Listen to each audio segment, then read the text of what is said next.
Hello, and welcome to Around the Political World with John Rothman. I am your host, John Rothman. If you're a fan of the show, make sure to hit the follow button on the top right of Apple Podcasts, Spotify, or wherever you are listening at this very moment. When you hit follow, leave a review or share an episode with a friend. It helps other people discover the show, keeps us going. As I like to point out each and every day, it expands our base. Jimmy Carter died at 100 years of age. The 39th President of the United States had a long and storied past, history, and for many, he was emblematic of what a president should be. I want to talk with you about Jimmy Carter, a man who I had the pleasure of meeting and interviewing, but more than that, a man who has left his mark on history. Let me review first some of the highlights of his administration. The pardon of draft evaders. In the first full day as president, Jimmy Carter pardoned draft evaders. He did so to try to heal the wounds of the war in Vietnam. Deregulation. It was President Carter who signed legislation providing for the deregulation of cargo airplanes in 1977, commercial airlines in 1978, and natural gas prices in 1978, and the trucking industry in 1980. Deregulation was a big thing. Of course, we had the energy crisis, something which we all remember and understand if you're of a certain age. It was a terrible blow to Jimmy Carter, and we need to remember that his prediction was that the energy crisis was one that was going to be with us forever. There was 3 Mile Island. The future of nuclear power became clouded in the wake of the accident at the 3 Mile Island, Pennsylvania nuclear power plant, with vast implications. But it was also Jimmy Carter who pushed for environmental protection. He signed into law a ban on the dumping of raw sewage in the ocean in 1977, Strip Mining Control and Reclamation Act of 1977, the Alaska Lands Act of 1980, very significant, setting aside 104 million acres in national parks, wildlife refuge, and wilderness areas. It was Jimmy Carter who put the emphasis on human rights, the cornerstone of the Carter administration. I will never forget his bold stand on behalf of Anatoly Sharansky, now Natan Sharansky, the great Soviet Jewish dissident who ultimately was able to move to Israel, serve in the Israeli parliament, and continue to serve the Jewish people. It was Jimmy Carter who insisted on the ratification of the Panama Canal Treaty. After 13 years of negotiations begun under the Johnson administration, the United States and Panama concluded a treaty in September of 1977. Do you remember? Ultimately, it was confirmed by the Senate by one vote, the vote of Dennis D. Concini of Arizona. As we enter a period when the future president of the United States, Donald Trump, is making threats about Panama, let's think about the Panama Canal Treaty because we're going to be talking about it a lot. The most significant, the most powerful, the most compelling thing that Jimmy Carter did, the Camp David Accords, and subsequently the peace treaty with Egypt. Unbelievable. Nobody thought it possible. The peanut farmer from Georgia was able to achieve something that lasts to this day. I will never forget being in Israel in 1979. We were at the apartment of Benny Begin, the son of Menachem Begin, on the night when the deal was done and the peace between Israel and Egypt was sealed.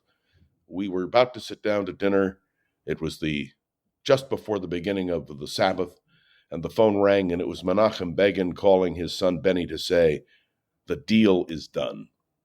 Sadat and Begin both received the Nobel Peace Prize, and years later, Jimmy Carter received it as well.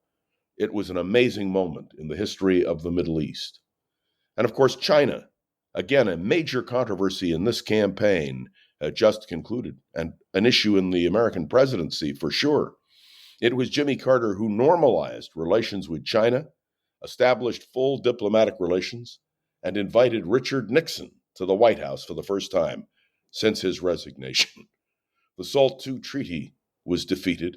That was a blow to Jimmy Carter. And of course, the Russian invasion of Afghanistan, which was to have ramifications that lasted for years. The American hostages held in Iran, of course, very important. And it caused the end of the Shah when he fell and the Ayatollah took over and the hostages were taken. And Jimmy Carter was president of the United States. It essentially destroyed his presidency, or at least his chances for reelection. And one could go on and on and on.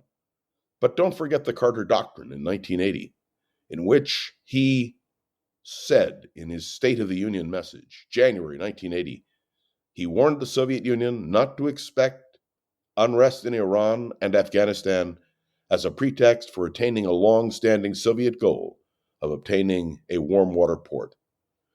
It was a threat, and it was a decision by Jimmy Carter. And yet, the American people decided in the election of 1980 to turn him out and to bring in Ronald Reagan. It was a major moment. But do you remember what happened in 1980 when the Democratic Party was divided?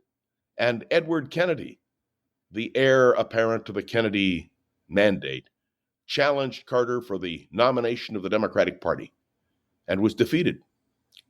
Jimmy Carter had a fascinating career as president. I could go on and on, but let us simply say this about Jimmy Carter. He was really important when it came to the ex-presidency. And even though his successors sometimes resented his interference in policy, Jimmy Carter made a record as a former president that will be the envy of generations to come. Remember his work with Habitat for Humanity, his defense of human rights, his going around the world to ensure that elections were honest and fair.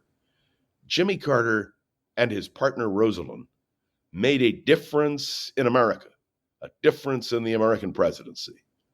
And so, in this podcast, we remember James Earl Carter Jr., Jimmy Carter, the peanut farmer from Georgia, who was to say, when he accepted the Democratic nomination, I am Jimmy Carter, and I'm running for president of the United States. It was a fascinating man, a fascinating moment.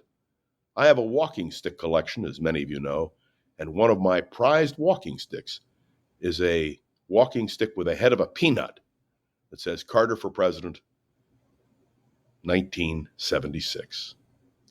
Jimmy Carter bids a fond farewell. He will be honored with a state funeral on January 9th, which, coincidentally, would have been Richard Nixon's birthday. Jimmy Carter deserves our recognition and our understanding. He was not a perfect president. There were many problems with Jimmy Carter, but we remember today, as we should, the positives, the efforts, and all of the things that Carter tried to do for his country. And so today, we join all of you in mourning the death of a great American, the 39th President of the United States, Jimmy Carter. Thanks for tuning into another episode of Around the Political World with John Rothman. Make sure to follow along and let me know your thoughts on the show by leaving a review on Apple Podcasts and sharing an episode with a friend or colleague so we can continue to grow and expand, which is, of course, our goal. And I welcome your comments. You can go to LinkedIn, you can go to Facebook, and many of you send me emails, and I appreciate it very much. All right, also a special thanks to Gogo Zoger. I saw her over the weekend, and Gogo, it's always a great pleasure to be with you and your family, and may I say, you're wonderful. This is John Rothman. I will see you tomorrow right here. It'll be New Year's Eve. I'll see you right here on Around the Political World with John Rothman.